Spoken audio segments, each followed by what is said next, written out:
Hello, everyone, and welcome. We're so excited to see you here. And if you have any questions for Channin, please put them in the chat and I will try to get to them.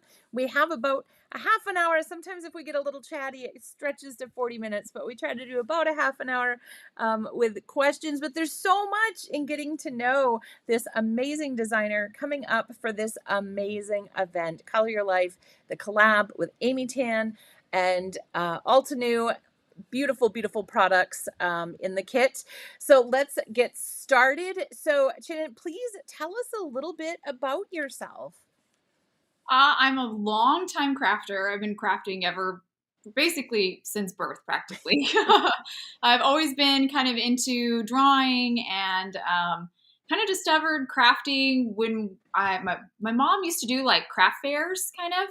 So we would make little projects with her, and I was like, "Oh, this is really fun." And ever since then, it's just always been just my hobby, always taking different forms from paper crafts to sometimes cross stitch to miniatures, all over the place. Miniatures. What do you do for miniatures? Used to. I would make some too. I would make like the little food and stuff, but I have a Oh, whole wow. dollhouse. I have a big Victorian dollhouse, and I'm still working on it. I got it when I was a kid, but it's like mostly built. It just needs like the shingles on the roof, but I have all the furniture because that's the best part, right? All the accessories. So I already have all the furniture and a lot of the foods and things. But yeah, I've always loved kind of doing something with my hands. And I always love little things. Little things just, I don't know what it is. It's just, I don't know if it's because I feel like a giant or what it is, but they're always so fun and cute. It's just little is so cute. So Yeah. cute. So I briefly mentioned the kit that comes with this class. When you saw it, what was like your favorite thing out of there? I got really excited when I saw all the different kind of coloring mediums, the watercolor, the markers. I was really excited about that because that just allowed, I like to experiment, I like to play. And I knew right off the get go, because of those materials, I was going to have a lot of options to play with the stamp sets and stencils with those. So I was excited about the coloring media. It's always fun to have options because I think it changes day to day, like what you want to work on. Sometimes, sometimes you're reaching for watercolors, other times you're reaching for ink blending. So that kind of leads. Where are you now on your crafty like daily? Do you reach for ink blending or do you reach for watercolor? Is there one that you're just in love with at the moment? I think right now I'm still very much in love with layering stencils, especially ink blending. It's just so fun. I like to play with color. And so I feel like that is a really fast way to kind of play with different color combinations without a big time commitment. Because sometimes when you're coloring something and you want to try out different colors, you've colored like a huge floral and you're like, oh, I'm not liking the way it looks. And you have Yep. to start over. But with layering stencils, it's really fast. You can be like, oh, I didn't like that. Let's do another one real quick. I like to play with color, and I think they really lend themselves to that more so. And they're so easy. That's one thing like for beginners, if somebody's beginning in this hobby, like I highly recommend the layering stencils because they're just you literally just put the stencil down, put color, you lift it up and the effect. It's like it I can only relate it to when we got heat embossing, when that was Yes. the first thing, that Yeah. magic, like the layered stencils, I think the layered stamps were magical, but the layering stencils, I think, just are a little bit more magical to me anyways, because I love the ink blending too. I love the layering stencils. That So, yeah. reveal when you pull off the stencil is so exciting. Yeah, they're fun. We need music. There needs to be like built into the stencil when you lift the stencil, there's like, "Oh," or Yeah, something that happens when you lift it, because it we'll be is. playing in our heads for sure. Yes, you always hear it in your heads when you lift the stencil. Now, are you more stencils the better kind of gal, or are you I like just a couple stencils? I think I'm definitely more is better. I have been accused of using way too many inks, and I think that more stencils allows me to incorporate more inks. So I tend to be more is better, but I do still love a single background stencil. There's lots and lots you can do with that. So I'm just really into stencils right now. Those are kind of my favorite tools right now to work with. There's a lot of versatility, like you said, even the single stencils, you can do so much, like the ink blending, you can do watercolor, you can do embossing paste. It's endless, really, what you can do with that, and they are a lower price I point, so was if going to somebody's on just a budget, it is a lower price point to get into, and I think even those are great for beginners, because they can really push their creativity and see where they're at, and really, I think, feel pride in their craft in the beginning, which is exciting as well. Mhm. So speaking of that, so what kind of advice would you give to a new crafter that's just starting out?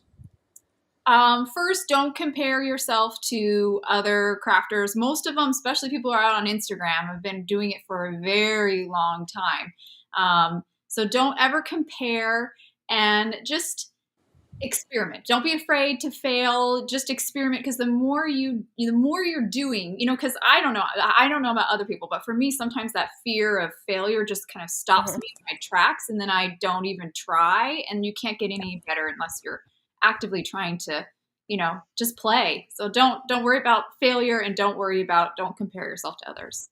What about advanced crafters that are maybe stuck in a crafty rut and their mojo has done gone up and went? Like, what's some advice for an advanced crafter? Go a little bit out of your comfort zone. Sometimes it can be as simple as trying a new color palette. Sometimes it can be trying a technique that maybe you've tried before but haven't in a while, or one that's just not even your favorite. Again, back to kind of experimenting and playing, kind of just playing, I think starts to get those wheels turning and ideas. And then for inspiration, sometimes what I like to do is look at graphic design images. I'll go Mhm. on Pinterest and look at kind of what they're doing with, I don't know if it's fruit. What are they doing with fruit? That will kind of get me inspired for, like, oh, I could do this kind of different layout. It's just something different from our traditional card making that kind of gets things turning as Now, well. do you ever challenge yourself to pull out like your not so favorite colors or maybe a not so favorite technique? Do you ever challenge yourself with that? I think the thing I challenge myself most is not so much colors I don't like, but maybe like colors I wouldn't typically think. One thing I get mad about myself is that I'm very kind of traditional when I think about how to color florals and leaves, and then I always see other people who do something untraditional. I'm like, oh my gosh, why didn't I think of that? So that's, for me, that's like something I have to stretch my create a muscle a little bit and try some different colors. You challenge myself with something other than green for leaves and pinks for flowers. And whoever said that accused you of using too many inks, that's not a thing. Just so you know, that's not a thing. Like there's no such thing as using too many inks. I think the more the merrier. I You know, love inks. I like when love you have a them. barbecue, you want everybody to show up and have fun. And I think that's when we get all those colors together, it's like when somebody says, "What's your favorite color?" I've started answering rainbow because I love them all. Like I feel bad picking just one. Mhm. So, and we have some folks coming in. Hello, everyone, as you are coming in. Oh, the beautiful May Park is here with Aw. us as well. Hello, beautiful folks out there. Thank you so much for joining us. And if you have questions, pop them in the chat and we will get to those. So I know we just talked about flowers, and see, I'm a non-traditionalist. I love orange leaves and teal flowers, or teal leaves, orange flowers. Like I love to push those. I love to push the color. So yeah, but I want to channel my inner Channin with the new color combos. That has been my goal for a couple of years so far. So I've got to channel my inner Channin. Your beautiful face will pop into my head and be like, no, no. You have to pick some different color combos. So that'll be a good inspiration, and hopefully too out in the audience here, you guys will remember this and try some new color combos out there, because you never know what you're going to create and love until you try it. And like you said, of course, if you're on like stencil 6 out of stencil 10, I'm not feeling too adventurous. I kind of want to hang with what I know. But if I'm on stencil 1 or 2, maybe it is time for an adventure. Maybe it's time to see where the color's going to go. So I totally agree with you. There is a point where you're like, no, I'm not playing here. I'm almost there. So Not gonna do that. And so we're talking about flowers. What other things do you love from Alt New, like geometrics, or like we have some little cute little animals, or what else do you love about the Alt New stamps? I love the geometrics. I love the background, or the mandala kind of design motifs. Those kind of ones that again allow for more play. I like those kind of designs. I think, and Altnu does them so well too. So Now, do you like to inlay? So you mentioned the mandala. Do you like to inlay pieces, or is that something you're like, no? I like to inlay, but I like the fake inlay technique that I learned from Jennifer McGuire. I think that's even better. But sometimes I'll inlay. Depends. I'm not cried it. Even though I feel like I have a lot of patience and I probably do things that other people would be like, "You're crazy." Inlaying all the little teeny tiny things can sometimes be too much for me. So that Jennifer McGuire hack is a great one to It's color on. always it's always good to have both. It's good to have where you can do the long drawn out process and you can inlay each piece and have fun. I know for me that's soothing. I love that. That's Oh, great. But it's good to have the faux technique too, where it looks like you've spent 3 hours inlaying those pieces, and really it took you 10 minutes, yeah. So it's wonderful to have those and go with those as well. So, do you have a new current crafty obsession? Is there something that's come out that you are just like, this is not leaving my desk, this is not leaving me, this is my favorite thing in the world right now? I think it's really still just the stencils, just playing with Stencils. Yeah. stencils. Yeah, I think that's really what anytime I see some stencils, I'm like, that's what I'm going to use. I'm drawn to that. Now, how do you keep up sharing all your beautiful projects? How do you manage only creating them, and then sharing all your beautiful projects as well? um, it's just staying on top of it. I don't know. I'm on several teams and stuff, luckily. So and I'm excited about it. It's fun to put it up, so it's not such a chore or anything. So, but yeah, I get excited to share, and it's kind of like my little fun way to kind of show off that company's new whatever they've got. So I don't Yeah. mind it at all, really. May said she is new to stenciling. She has so much to explore. And yes, yes, we were just talking about how wonderful the world of stencils can be, and the kind of bang for your buck that you get Mhm. from them. So, what if you're having a day? So, you have a day, you have a crafty block. It's just, there's nothing. What do you go to? Do you have a technique that never fails you? Um, Usually, I'm kind of stuck with backgrounds sometimes. Like, I'll make a focal point and then I'll be like, okay, what do we do now? So, if I'm kind of hung up on backgrounds, one thing I like to try is to do kind of a very simple watercolor background. It's something I kind of forget sometimes. If you're so you tend to use product, you'll think of, I'm going to use a product for the background. And Yeah. sometimes it's nice to go, okay, we're just going to do like either a wash or splatters, or something I love to do is kind of like a drippy watercolor look for a background. It's a great Yeah. way to add a little bit of interest to usually florals. I'll do it with florals, but it's good for even modern designs as well. So that's kind of how I would kind of try that to get over that last little bit. I don't know, bringing the little card together. It's usually a focal point I don't have a problem with. It's that last bit, like, okay, what do I do with the background now? How do I bring this together? So Yeah. you would play with like watercolors. Kind of holding that beautiful flower, and you're like, okay, you need a home. Where are Yeah. you going to go? Where are you traveling to? Yeah. And I love that technique that you mentioned, kind of like the drippy where it's coming down, and it just sometimes, I hate to say this, but sometimes I love the backgrounds more. Like, I look at the beautiful composition of the project and I'm like, oh my gosh, if I could duplicate that background. It Yes. they're so gorgeous because they're just so free flowing, and they're stunning. It's such a beautiful technique, and I forget about that one as well. But Mhm. it is, and it's so quick. It's such a quick technique as well. It doesn't take a lot of time.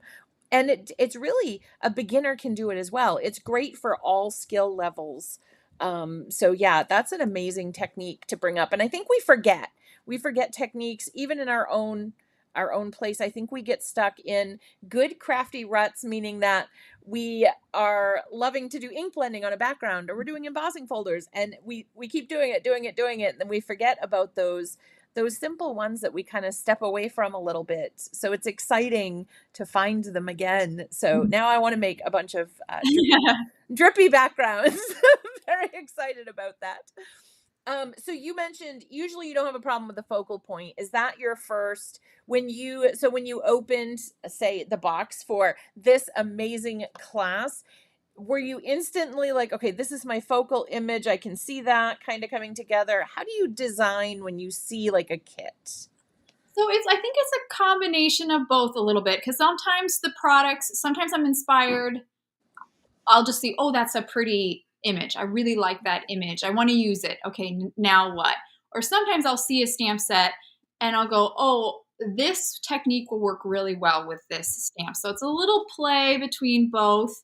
But obviously you're going to be drawn to those ones that you really like, and then you'll kind of try more techniques with it. But sometimes some stamp sets are kind of like, I don't know, but this technique would work well with it. And then you try it and you're like, oh, wow, that really brought that image to life or whatever. So it's kind of just a back and forth thing. Sometimes it's the technique that is leading the project. Sometimes it's the design that's leading the project. That kind of makes sense. Yeah, absolutely. And I think that's for a lot of folks. I think that sometimes you see the set and it speaks to you and you can see the card. It is in your head and you're ready to go. And sometimes it's the reverse. Sometimes, you have you're really leaning the other way. So and I think that's great to mention, especially for somebody that designs so much, for folks that are just starting out to know that, yes, this happens to everybody. This is the same. And it's okay. It doesn't matter what you design first. We just want you to design. Yeah. We just want to see those beautiful projects. So whichever way it happens is absolutely amazing. Barbara asked which technique was easy. So do you want to explain what the drippy Okay, the so drippy is? there's a couple ways. So we were talking about how choosing watercolors or even water-based markers, because I use those a lot too, to create like a drippy or wash background, just because sometimes you forget that that's an option. I know I'm that way because I'm so focused on products. Sometimes I'm like, oh, what stencil, what dye should I use for the background? Well, sometimes you're like, wait. I can simplify. I usually like kind of clean and simple cards anyways. So that's when I've had to remind myself lately, oh yeah, watercolors, they're out there. I can do those. So you could do a wash with watercolor, really simple, just kind of like a gradation. You could do drippies, which I really like, and that can be done with watercolors. It can be done with markers even. There's lots of different ways to do that. Or even splatters. Sometimes I'll ink blend, and I consider it kind of a watercolor technique that after you ink blend, then you can water down your ink and then splatter that background as well. And that kind of breaks it up a little bit and softs off, just gives a little different look than just an ink blended background too. Those are kind of my go-to backgrounds. Now, so you mentioned splatter, and I know we have some folks that are definite teams. I'm a definite team splatter, but we have some folks that are newer to splatter. Do you have any tips for splatter? Because I know some folks get really intimidated by splatter because it's too much, it's too little. They're very nervous. Do you have any tips for splatter? Well, the way I splatter is I will just use a paintbrush, and you might want to experiment with different paintbrushes to see if one is giving a better splatter for you than another.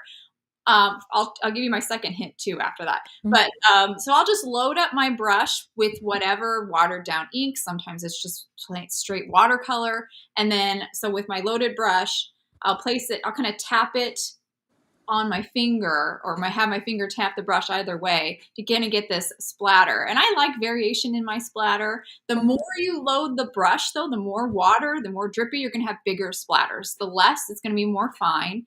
And then two, my tip is don't be afraid to use some masks. Just rip some scrap paper. Avoid splattering where your sentiment is, because then it makes it hard to read. So just create a little quick paper mask and then splatter around it. And then that's a thing I think we forget sometimes. They're like, oh no, now I can't read my sentiment. So don't be afraid to, use some masks too with your splatters. That's a really good tip because I love your tip about trying different paintbrushes because you do get a different size splatter from kind of each one that you use. Like if you use a big flat brush, you're gonna get some big drops on there. I go insane and I take it right out of the ink spray bottle and will splatter. And you get some big fellas out of there. So if you're looking for some big drops, that's a great way to go. But yeah, I love the technique, the finger tap. That's kind of the industry name, I think, is the finger tap. That's everybody knows you're splattering at that point when you do the finger tap. And it creates a beautiful fine little splatters on it. And I think it's a practice too to see like how much pressure you have to put for yourself, because I think we all have different, like I know I'm heavy handed Me in too. everything. So are you heavy handed too? Yes, Yeah, yes. it's hard to be soft and delicate, and so yeah, I think you have to know that about yourself going into your splatter if you're really, hitting that finger and it's really going, or if you're like soft, really soft. So I think knowing that too, understanding that about yourself is important. Now, you said you crafted with your mom when you were little. Do you have like a first project that was super memorable that you will never forget that was a crafty project? So we were crafting. We did for with my mom. We would do stuff for like little charity events. Did a little project, like create a little booth. And but the first one I really remember us doing was with her. She was a part of this organization, and we did like a little craft giveaway thing. And it was so I'm in Arizona. So they were coming over to Arizona, so we had to do something very southwestern, right? So we made these like boutonniere, almost like pins. They're very Western, and we like cut them out of suede and hung beads on them and glued feathers, and they had a little like metal, almost like belt like thing on there. So super, super 90s. And I thought this was the funnest thing we ever did because we got different suede colors we could use, different feathers we could use, different beads. And I was like, oh my gosh, I adore this. Like I was really into that. And that after that, that was like, okay, what else can we do? What other project can we do? And that's when we started doing more of the fairs and stuff like that. I even had we painted birdhouses. I've been doing this forever. We painted birdhouses and sold them at like a little craft mart, my sister and I. So it's just, I'll never stop crafting, probably Did ever. did you get to keep one of your suede with the I feathers? think Did you get to keep one? all the way. I've been thinking about making them over again, just because I we're doing it with my daughters and see if they get a kick out of it. They do like to craft, but they don't like to do what mommy likes to do so much. So, What do they like to do for crafts? they like to do clay. They like to play with clay, and they also like to do just kind of they like to just kind of create like with they'll go digging through my trash and they'll pull out something that I was like, I don't know how this is going, and all of a sudden I'll see it. We have like our hallway is where they hang up their stuff, and all of a sudden I'll see this like card that I was like tossed, embellished more on, and then hanging up in our like hallway gallery. And I'm like, okay. So they just like to kind of do their own thing. But I would say, as far as medium, they'll play with clay sometimes more. They have this air dry clay that they'll play with a lot too and sculpt with. That's very cool. You have a gallery where they hang their creations. That's very, very cool. Our hallway from floor to ceiling is covered with their drawings or whatever. Now, you mentioned, have you ever illustrated a stamp set yet? No, I haven't. I have to admit it's not a huge interest of mine, surprisingly. I think I like to design more. I like to put it together Yeah. more so than starting from the ground up. I don't know why, but I think that's more my thing, putting it all together. And we have to have folks that love each step, Yeah. and that's the wonderful thing is that we do have so many folks that love to draw and illustrate. Then we have so many folks that love to take that and design with it. And so that's the wonderful thing I think about this community is it is such a community Mhm. and such a wonderful group that just is so supportive and so encouraging, especially for new crafters. We all love our new crafters because Yes. it's fun to see them when they first do a technique, like they first do a stencil and they lift that up, and it's fun to see the excitement in their eyes, and you kind of live vicariously through the excitement of watching new crafters. So it's very, very exciting. Now, we did talk before, you have a couple fur babies. I do. I have two kitties. They're actually, I have a Persian and an exotic. Yeah, they're old gals, and they are very lazy, and so they don't get into much mischief. They just kind of lay around. And one is really, really sweet. She's like a dog. She'll, like, you sit down anywhere, she's there in your face right away. And the other one must be like a typical cat, like, go to work so that I can have a place to live. I need you to go buy me food. Yes. That's, yeah. Is there a fun fact about you that nobody knows or you haven't mentioned anywhere that you can think of, or? Um, we are kind of big, well, in my family, me included, we're kind of big on tiki stuff. We've got a small collection of tiki mugs, and I really like vintage. I love vintage. And so I've got all these beautiful Hawaiian dresses that we get to wear for a tiki event. It happens here in Arizona. It also happens in San Diego. And it's just like a really fun kind of very dress up in your vintage wear. And I just love it. It's very, very fun. That sounds delightful. I mean, Yes. I think the tiki mugs always look, I mean, I know they're supposed to be protectors, but they always look like they're smiling to me. And I don't know if they're meant to be looking like they're smiling, but they do. They just seem happy. Like, the tiki mugs. Yeah, I can definitely see that. And the vintage Hawaiian is absolutely stunning. That must give you some inspiration sometimes from your collection of vintage Hawaiian stuff. That must sometimes come into play as well. Colors and yeah, special. But I think just all fashion is a really good source for inspiration. Because I'm into vintage, I try to look up that stuff more. That's kind of where I'll be like, okay, that's my kind of niche. That's what I like. So I'll go and see what I can do in either palettes or kind of arrangement or whatever. But yeah, fashion's a great source for inspiration, I think. Oh, Alicia said her oldest son collects tikis. Yeah. We've got some vintage ones and some Star Wars ones for my husband. But Oh, wow. yeah. Now, what's your favorite? You've said vintage. What's your favorite kind of vintage era? I like it all. I think right now I'm into 60s might be my favorite, 60s, and then up to even which I hate to say this because I'm a 90s kid, all Yeah. the 90s, you know? When they started playing the oldies, which were the 90s, I'm like, no. Come on, no. I was in high school, like those were the times, man. What do you mean oldies? Like that's my mom's generation. I'm literally finding myself basically buying vintage that I wore back when I was in junior high, like for now. It's like I'm like I can't help whatever. That's what it is. So the big question is, do you have any leg warmers? I don't, but I wouldn't mind leg warmers. I remember those. Those were the 90s. For sure. But Well, pack, but I don't have. I gotta go. yeah, my husband had one. So I inherited. He actually had a few. I got rid of a couple of them because they were just like free ones. But he had a nice one from a nice store here. So I kept that one because you never know. They are very.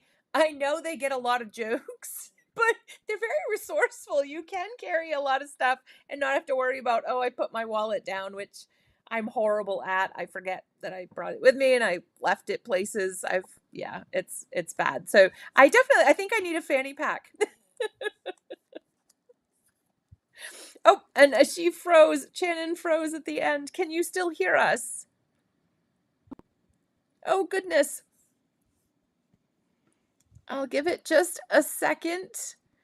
We were pretty close to the end anyways. I would just wanted to be able to say goodbye to Channin and thank her, but there you are. Okay. I was going to say we're pretty close to the end anyways. So, and the sound has gone out.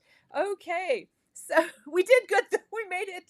We had a few sound issues before, and it came on literally right before we came on, and now it's doing it again. So I will say, I do too, Audrey. Audrey says she loves your smile. So yes, you. Oh, Alicia said my son has a fanny pack. He was clearly born in the wrong era. Fanny packers unite! Yay! We'll bring back the fanny pack as part of this. So make sure all of you go out and check out, if you haven't already. I know a lot of you have checked it out already, but make sure to head on over and check out the Color Your Life kit. There will be the event coming up in August 17th through the 19th. We have lives, we have recorded ones, and the kit is phenomenal. It is amazing. You heard it from Channin herself as well, how amazing this kit was, and she's designed with it. So it's wonderful to hear from somebody that's designed with it how amazing the kit is. So make sure to check that out. We also have more interviews coming up. We have on the 13th, we have Amy Tan coming to visit with us and have a chat. So get those questions ready for Amy when she comes. And on the 19th, we have Mindy coming up. So make sure to get those questions ready for Mindy as well. So thank you again so much, Channin. I'm sorry it didn't work out with the sound, but thank you so much for allowing us to get to know you a little bit better before the event. It always feels like crafting with friends during those events, but I think these interviews make it feel even more homey and just like you're talking to a friend and crafting along that day, because you get to know a little bit about the artist behind the beautiful creations. Yes, wait till you see the creations. They are phenomenal. They are absolutely amazing. So thank you so much, and thank you to Channin, and thank you for our amazing participants in the chat giving us some questions. From all of us at Alta New, thank you so much for allowing us to help you craft your life, and we'll see you very, very soon. Goodbye, everyone.